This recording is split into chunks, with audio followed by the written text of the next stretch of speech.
What's the worst defense you've seen someone make in a court? I was a bailiff on a kidnap-rape case. The defendant was pro-per. During jury selection, he had the option to wear civilian clothing instead of his jail clothes. He chooses to remain in his jail attire complete with handcuffs and waist restraints. It came time for him to cross-examine the victim. Understandably, she was very upset before he even started. She was crying and refusing to look at him. The defendant's first question went like this. "You seem upset. Does it make you nervous to be questioned by the person that raped you?" You could hear a pin drop in that courtroom. He was found guilty and sentenced to 46 years to life in prison. Several questions about the defendant's motivation about asking that question. He was a big guy, but definitely not the sharpest knife in the drawer. I was talking to a secondary defense attorney about this story and some others. His take on it was some defendants, for whatever reason, commit suicide by court. Kids born to teen moms, how different is your life compared to other kids? My parents got married when they found out my mom was pregnant at 16, and both still managed to work their way through college with me in tow. It was honestly pretty annoying. They liked to party a lot with their friends, which got annoying quick having a bunch of 30-somethings getting drunk and listening to loud music when I had to be up early. My mom was the hot mom to all my guy friends growing up, and I never heard the end of it. My dad wasn't really interested in doing dad things until they had my sister in their mid-20s. Found out a year ago that my dad's not my biological father. Apparently my mom slept around a lot in high school. Found my bio dad, which uncovered a huge conspiracy of lies and insanity that honestly deserves its own post. He reached out to me a few weeks later. Apparently my mom told him I now knew the truth. I had assumed either this dude didn't know I existed or never cared, considering he'd lived in the same small town I grew up in. So I was pretty floored. What's the cruelest prank you've ever seen? I have no idea what radio station this was on, as I was only a kid, but they used to do prank phone calls. I have little to no recollection of many of them except this one, as even as a kid I could tell it was just wrong. The radio host rang up a woman and advised that he was the manager of her husband's company, and he was very sorry to tell her that he had been involved in an accident with some heavy machinery, and it had resulted in his death. As you would expect, the woman was beside herself with being told her husband had just died. She was wailing on the phone, and the radio host couldn't really get another word in to explain it was a joke. And then they just cut off the phone call and played a song. Even as a kid, I knew it was a really stupid and cruel idea. And I'm pretty sure that was the last time they did a prank phone call. What was the craziest reason a teacher at your school got fired? My middle school history teacher, Mr. Lewis, used to invite me and some of my friends, all girls, into his room before classes, since otherwise we had to stay in the incredibly cramped hallway. Mr. Lewis was pretty weird. He'd randomly start crying in the middle of class, he'd make us listen to his love poetry dedicated to his dead wife, who we later learned did not and had not existed. In retrospect, that love poetry was definitely for us. Specifically, it was for one of us, my friend Ruth, who looked notably younger than your average 12-year-old. He'd always ask her to write notes on the blackboard and stare at her while she did it. Well, one day it was only Ruth who got to school early. She went into Mr. Lewis's room, and I guess he tried something. Luckily, I don't think it got very far. He was put on leave. They brought him back a year later. What are some red flags for teachers that scream, "Drop this class immediately"? Back when I started college, I got straight A+ in a class. But when I went to check on my overall grade, I had a B+.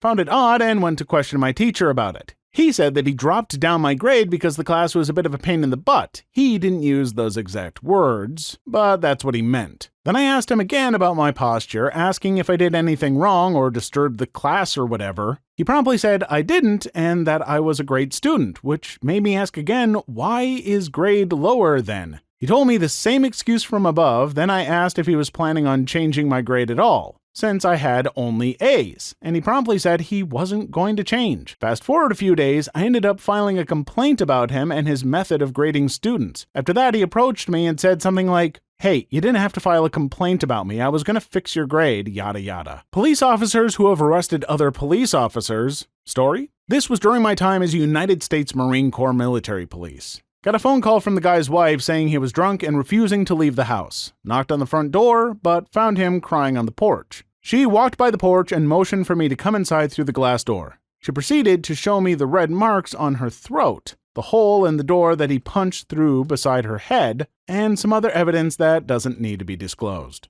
After asking him to come inside and get dressed, he refused to leave with me. I wasn't going to handcuff him in front of his kid, but he decided to take that moment to run from me. I found him walking through a playground a couple buildings over. Caught up to him, he punched me, but was taken into custody after a slight use of force. He ended up getting charged with about 7 different charges and was kicked out of the Marines. My slight inconvenience was totally worth it for him to go down for domestic assault charges. What's the worst pain you have personally experienced? I broke my arm when I was younger. Full on in half. Bent funny, but it was a clean break. No fragments. The doctor obviously needed to set it. It wasn't so bad that it was a do it right now to keep your arm bad, though. So I was given the choice to either wait 24 hours from that moment, no eating, and be put under anesthesia, or do it now, no pain meds. For obvious reasons, I thought the second option was way better. I figured, frig it, I just broke my arm. How much worse could it be? Doctor came in with 3 nurses, plaster, and a towel. My dad held his hand out for me to squeeze.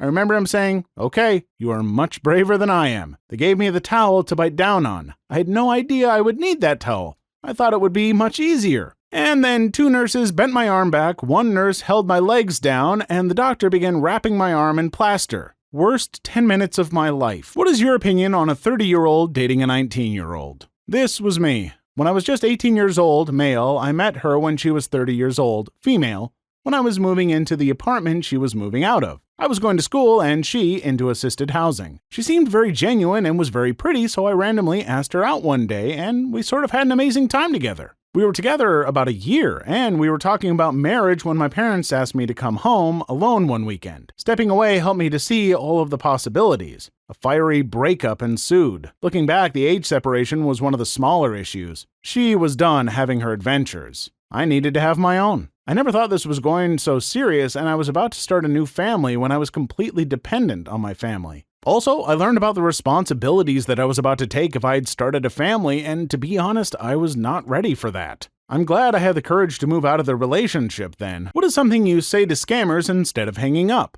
I asked, "Does your mother know that you steal for a living?" He responded, "Yes." I hadn't planned on that. I once repeated, go on, over and over until they got really irritated and then just hung up on me. "Mr. Smashing Stuff, I'm calling about an accident you were involved in that wasn't your fault."